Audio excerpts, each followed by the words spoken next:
নিজের মতো করে বাঁচো। কারো কাছে তুমি নগণ্য, কারো কাছে জঘন্য, কারো কাছে তার সবটুকুই তুমি। একটা কথা মনে রেখো, গাধার নাম ঘোড়া রাখলেও সেটা গাধা থেকেই যায়।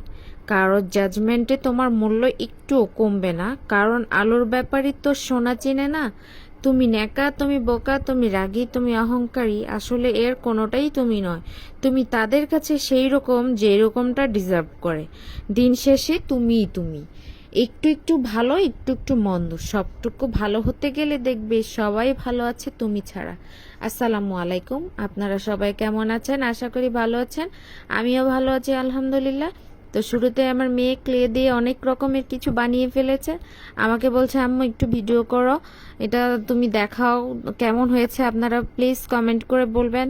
তো আজকে আমি রানবো টুনা মাছ। তো মাছটাকে আমি সুন্দরভাবে ক্লিন করে নিয়েছি। মাছটা যত ধুচ্ছি ততই কালো কালো পানি বের হচ্ছে।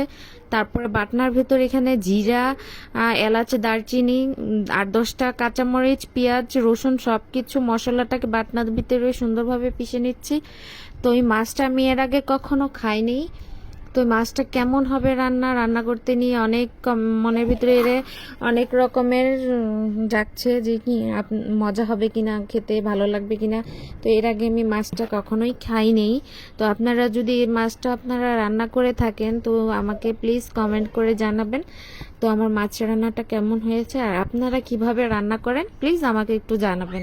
তো মাছ রান্নাটা আমার রান্না করতেই অনেক রকমের মনে হচ্ছে যে আসলে মজা হবে কিনা মাছ রান্নাটা। তো মাছটা ভাজার সময় এতটাই স্মেল, এতটাই সুন্দর ঘ্রাণ বের হচ্ছে। তো আমি এর আগে কখনো খাইনি, যেটা বলতে গেলে কি। তো ওই মাছটা আমার বড় ভাসুর এনেছে। মাছটা এনে আমাকে বলছে মাছটা আমি রান্না করব। তো এই মাছটা রান্নার কেমন লাগলো আপনাদের কাছে আপনারা জানাবেন। তো দেশে কিংবা দেশের বাইরে যারাই আমার ভিডিওটা দেখে থাকছেন তো লাইক কমেন্ট শেয়ার দিয়ে দিবেন, ভালো লাগলে পাশে থাকবেন। আর মাছটা ভাজাটা এতটাই সুন্দর হয়েছে, মচমচে মাছটা ভাজাটা, তো দেখে অনেক লোভনীয় লাগছে। তারপরে আমি এখানে এই তেলের মধ্যেই আমি আর একটু তেল দিয়ে টমেটো কেটে কুচি করে নিয়েছি। এখানে সব রকম মশলা, তারপর তেজপাতাও দিয়েছি।